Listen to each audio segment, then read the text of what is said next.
Hey, everyone, and welcome to Neil Haley's show. And I'm excited to welcome to the show a trial lawyer, Daniel Kramer. He has his own plaintiff firm, and I'm looking forward to learning about what a trial lawyer is and some of the great things he's doing and how he was able to survive or at least kind of shift during COVID. Daniel, what's up? How are you? Hey, Neil, thanks for having me, man. I appreciate it. All right, so let's kind of just did you always want to be a lawyer? First of all, I'm sure you get As that soon as question I all the time. found out I my 40 time was over 5 seconds and I couldn't hit a curveball and I wasn't going to be a professional athlete, I realized the only way to beat people, have true competition is in a courtroom. So ever since, I've just fallen in love with it. Wow. And is that what really takes to be a lawyer in a lot of ways? Is you got to be a competitor and not willing to say, give up, take no for an answer, almost like an entrepreneur in so many ways, even though Yeah, I you're an mean, entrepreneur, yeah. to be a trial lawyer, I think especially you got to have hyper competitive drive because you are literally fighting every step of the way. It could be over documents that you're trying to get to take someone's deposition, ultimately to get in front of a jury in trial. Yeah, you got to be super competitive. You hate losing, you hate losing more than you like winning. And I've taken so much of that from sports, and so many of my colleagues are former athletes. So many of my trial lawyer Oh, friends. well, okay. And so, yeah. And so that's the thing you have to do and go from that. So let's kind of talk about, so when did you decide law school lawyer is for you? You said sports, so you were a sports guy growing up then. Yeah, football, basketball, baseball. Played 4 years high school football, high school basketball. Wasn't quite fast enough to play in college, but love sports, still love sports. But yeah, I mean, it kind of taught me, the competition, the teamwork, that everyone has to work together for a common goal. And so much of that is happens in the trial world. And so yeah, so my grandfather was a trial lawyer in Durham, North Carolina. That's his flag behind me there. He was a paratrooper in World Okay. War II. So he used to tell great stories about war and then about being in the courtroom. And so from there, I just fell in love, and that's what I wanted to do. So at a young age, I was probably 10 or 11 when I realized this is what I want to do. Oh, wow. So when you were choosing undergrad, you were definitely choosing the preparation for what law school you would go to. Yeah, I was poli sci major, history minor. I just knew that that would be the path I would take to go to law school. So in that time when everyone else is thinking about jobs, you're thinking about, okay, get me into law school. So where'd you Yeah, go to law school?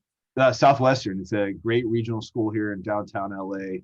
Some of the top judges and trial lawyers in Southern California went there. So, yeah. So then once you graduate and then you come up with it, you moved your way up the ladder. I was talking about suits. It's the same way as suits is, right? In a lot of ways. You become under certain partners and then you can become a partner after a certain amount of time as a lawyer, right? Isn't that how it works? Yeah, so Suits is more of a big firm, show where yeah, you start kind of at the very low end. You see those lawyers like in that Right. bullpen, so to speak, in the basement. Start there, where have to bill a ton of hours, work your way up. I started at a firm similar, big defense firm representing big insurance companies, big corporations, and I just realized it wasn't for me. So after doing that for 4 years, I branched out, hung my own shingle, started my own firm with two partners, and never looked back. By far the best decision I ever made. Wow. Okay. So you could have gone the route of, trying to become a partner in a big firm versus I'm going to build something myself. What was the reason for thinking that? I mean, it was great. I had a great experience. I was definitely on that partner track. I don't know. I just I'd always wanted it's in the back of my mind. I knew I'd always wanted to start a law firm. I was probably going to do it a little later than I actually did. I started when I was 30 with two partners out of law school. We all just kind of were talking one day. We were watching a Laker game at a bar, and we just said, I think this would be a good time to do it. Let's go. Let's do it. And it was right when the housing crash was happening. Like, right when the economy was trash, but we were all just in the right points in our career, had enough experience, and we just launched. And it's tough because you have to be a lawyer, but you also have to be a business owner, and they don't really teach you how to manage a business in law school. They teach you how to think like a lawyer, but to have to learn how to actually run a business, do all of our own books and all that, and then also practice law. I mean, it was we had to learn quick, but we did, and it was great. Interesting. Okay. So you're a partner in a law firm. Then it came time to almost COVID's hitting, and you've already decided you want to do your own firm, right? So you had to take Yeah, so Yeah. So that firm, I was doing plaintiff's work, but we also did entertainment, business litigation, just a variety of stuff, which was great. And they're still my great friends, but it just didn't really make sense for me. I wanted to have just a trial lawyer only firm that only represented people who were either severely injured or lost a loved one in say a horrible car crash or by a product that Right. was defective, or employees who were discriminated against because of their race, their ethnicity, sexual orientation, and they were terminated from their jobs. So I just wanted to represent people only and take cases to trial. So we launched a firm in COVID in June of 2020. And it was a crazy time to do it. So why did you choose to do it during COVID? Well, I had made the decision before COVID, was Okay. going to launch in around March of 2020. And then, as we all know, everything shut down. So I was like, I'm not going to sit out here and just do this big marketing push to say, oh, look at me, I'm launching a new law firm when like the world's going to hell in a handbasket. And so, obviously, it just would have been a bad look. It wouldn't have been the right timing. So we waited. We put a pause on it. Waited till things calmed down a little bit, and then, I really did need to launch the firm because everything was ready to go. So in around June to July in the late summer, we made a big announcement and launched the firm, and it's been great. It's been really good ever since, even though courts have been closed. All right. So how did you make that shift? And once you launched it during COVID, finally said, okay, June, I'm going to do it. What makes it different? Your firm, especially with dealing with COVID and understanding, especially if you're representing just the people that are hurt in an accident, certain things happen. It's very hard to meet face to face at this time, especially in California, different places they are meeting sometimes face to face. So you had to really make that shift, right? Yeah, I mean that's one of the, because my job is to be the mouthpiece for these people who they don't have the resources, they don't have the experience. A lot of times they may not have the education to go against these huge corporations. Like my firm, we take on the biggest, huge cities, LAX, for example, huge Fortune 500 companies. We take on the biggest and the best, and our clients don't have that sophistication. So I have to be their mouthpiece for the horrible trauma that they've had to go through. And Right. so much of my job is to have that personal touch. And I'm so used to sitting across or going to lunch or dinner or just spending a lot or in the client's house, and really getting to know them, and so that we can get emotionally connected and I can really understand what they've had to go through. So obviously with COVID, that had to totally go out the window. So it had to be an adjustment to get that connection so that they can trust me with really their life in a lot of ways, and what their future is going to be like. And so we've just had to do it all over Zoom. Spend a lot of time really talking, making them comfortable, but it's, like everything else, it's all been over Zoom. Interesting. And getting used to it. But what have you seen since this time being all over Zoom? How you're developing that connection, seeing that person face to face, even though you're not physically there. Yeah, I mean, I think we're all getting used to it. I think we have. I think it's been great because in a way they've been able to be at the comfort of their own home as opposed to having to travel all the way down to my office here in Century City in Los Angeles, parking, get out of their car. And usually if they're hurt, that's really hard for them to do. And I think that it's actually worked well because we can easily just quickly, if I have a quick question on the case, I can just call them, say, hey, let's hop on a Zoom. We're looking at each other face to face. We're sharing documents. It's actually worked out pretty well. And I think the clients appreciate it because they can do everything that they need to do from the comfort of their own home. And it's better for them. So in a way, like we'll keep it up. I mean, we'll still have that personal touch getting ready for trial, but I think it's been better for the clients in a lot of ways. So, Daniel, kind of going through this part, what makes your plaintiff firm different than other plaintiff firms? Yes. So like I said, I mean, we are a real trial lawyer only firm. I mean, a lot of the firms out there, they say, hey, we win all these verdicts or we got in all these settlements. A lot of times they have never even picked a jury. We are the firm that will go, like I said, we'll take the case all the way to trial. We've taken against the biggest law firms in the country, some of the most well-funded, like I said, Fortune 500 companies that we're not scared of their size, of their funding power, the experts they can hire. Mm. We live in a courtroom. Like there's nothing I love better than when we get a jury sworn in and we're hitting the road and we're going, and we take on the biggest and the best, and so I take a lot of pride in that. So, questioning that jury, how do you come up with those questions to ask to make sure that they are the right jury members? That's a great question, and I know we don't have like 7 hours here to go over that, but just in a real quick snapshot. I mean, we do a lot of focus groups. So we always test things out, we'll do 3 or 4 focus groups per case where they'll be like real jurors essentially. And so we'll test things out. We'll say, how did this come across? How did this come across when we're asking questions? Because our job is to find out who sitting at a jury is going to be biased against our case. So you have like a car crash case. A lot of people are biased giving money for pain and suffering damages. So I need to ask the right questions so that the potential jurors who got jury duty, they're not happy to be there, that they're willing to open up and be brutally honest with us about their feelings. Because the worst thing you can do as a trial lawyer is just not get people to talk to you. And so our goal is to get jurors talking to us, find out if they're not going to be right for this case, and then have them express that so that we can learn what their biases are and get them off the case. I mean, it happens we're seeing a lot of criminal cases on TV now. I mean, it happens in every jury selection. They're always trying to find who is biased against your client or your case. Because then you want to say, no deal, that person, take them out. Yeah, because they it doesn't mean they're not a fair person. It just means that maybe it rubs them the wrong way that giving money for pain and suffering. And so they just say, look, I just don't feel comfortable doing that. I don't agree with it. It's just the way I was raised or the way I'm wired, and that's totally fine. And so then they can then make the decision this isn't the right case for them, because our goal is to get people who are neutral on both sides, for both sides, that just giving everyone a fair fight. And so that they can come with a blank slate. It doesn't mean throw away their past experiences, but it just means that they don't start with us being behind the other side. Right. Right. Do you do quick social media searches? Because I know you don't have all the time to send them back and say, okay, here's the jury, unless it takes a couple days to choose the jury.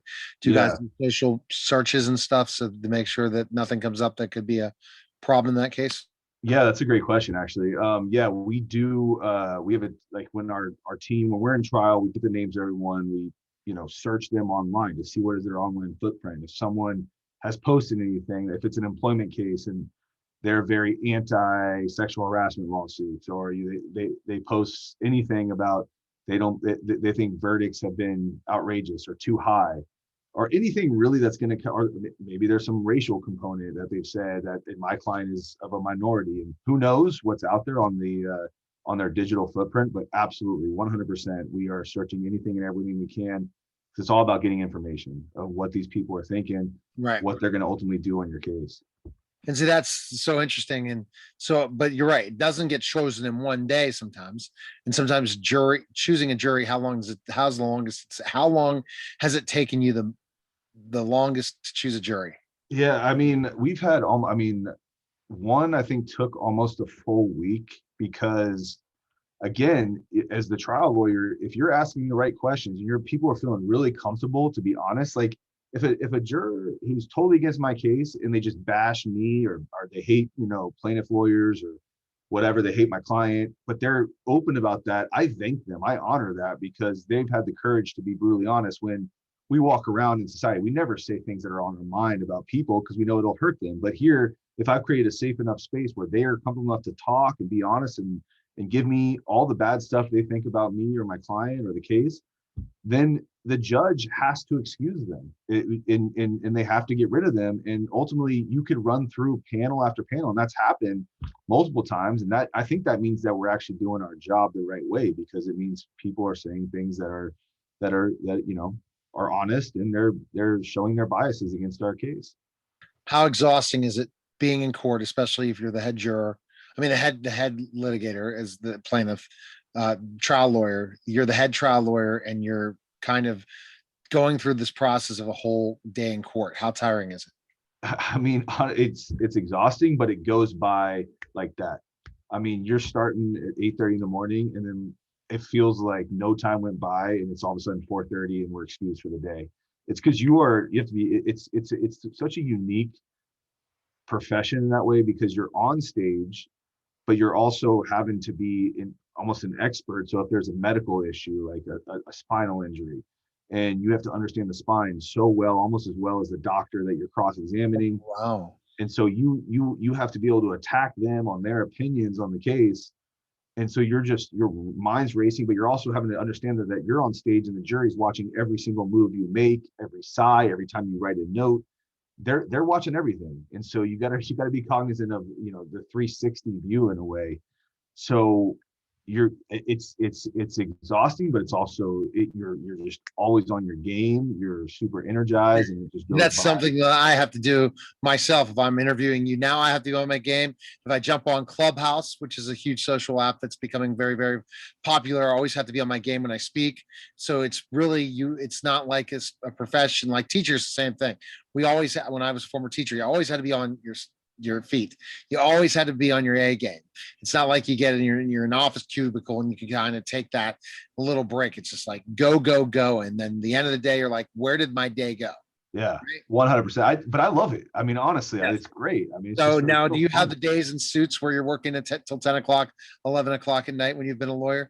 Where Oh you're in God, the yeah, office? 100%. I mean, when you're in trial, it's around the clock. I mean, but the thing is you really got to get the right amount of sleep, because I've done it early in my career. I used to burn the candles at both ends, like stay up till 2 a.m. before closing argument, and then Wow. just get up and then run on energy. And you deliver a great closing argument, but really, I just realized that that's not the way to do it. So I preload, like I prep all my closing art, everything before I even start picking a jury, so that I can just make tweaks throughout trial. So I'm usually staying up late before trial even starts. And then when I'm in trial, it's just okay, the game's just starting to play, and you're ready, and you just make tweaks as you go during trial, but everything's pretty much ready to go. Craziest story you've had being a lawyer? Well, as Without mentioning actually, names. Without well, I mentioning. don't know, this is great, but it was my very first jury trial, and I am a baby lawyer. I mean, I'm probably 26, 27, but I was trying to hide that for the jury, because I want them to think I know what I'm doing up there. Like, I'm an old pro at this, so I'm trying to act all smooth. So we're picking a jury, and we're in Santa Monica. There's probably about 50 people in the audience, the way it works. So you have some jurors in the Right. box, and then the rest are sitting behind you. And so again, like my very first time ever picking a jury, I was 11 months in as a lawyer, like 26, 27. And so I'm again trying to play it super smooth. And so what they do is they ask all the potential jurors, like, who knows this witness, and also who knows the attorneys. And so they say my name, it's like quiet. And then someone raised their hand in the back, I didn't see. And, it was this guy. He's like, oh, yeah, Mr. So and so, the judge said. He says, so how do you know Daniel Kramer? He's like, oh, I know Daniel. I used to be his roommate. I was his roommate when he was in law school. And the judge's like, oh, how long ago was that?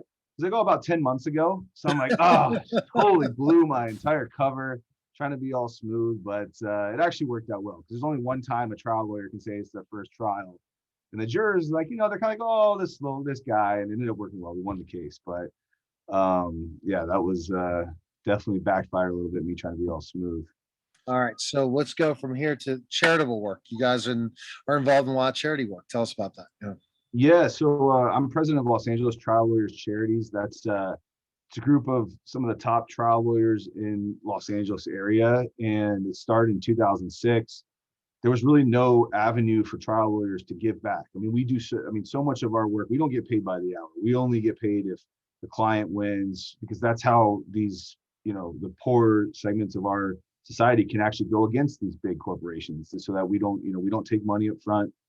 And so we give back a lot of ways in the courtroom, but there was no avenue to give back to the community in a charitable sense.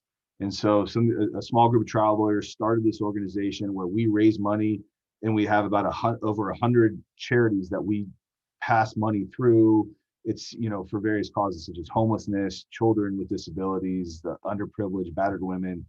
And so over the years, we've actually given away about $5 million to date, just helping throughout LA County. So it's a great organization. We're made up of about 150 trial lawyers. Our board is 30, and we're really trying to take it to new heights, and raise even more money, and so we can help more people who need it. Because plaintiff trial lawyers, they have these big hearts, and they just this is just another way to give back. Exactly. Give back and the success you've had and all these different things and that. And so why should people contact your firm compared? We kind of already talked about that, but kind of the reason that you said you're totally focused on the individual, so that if they're hurt in an accident, if they were hurt at work, or they basically were, mistreated, they should contact you today.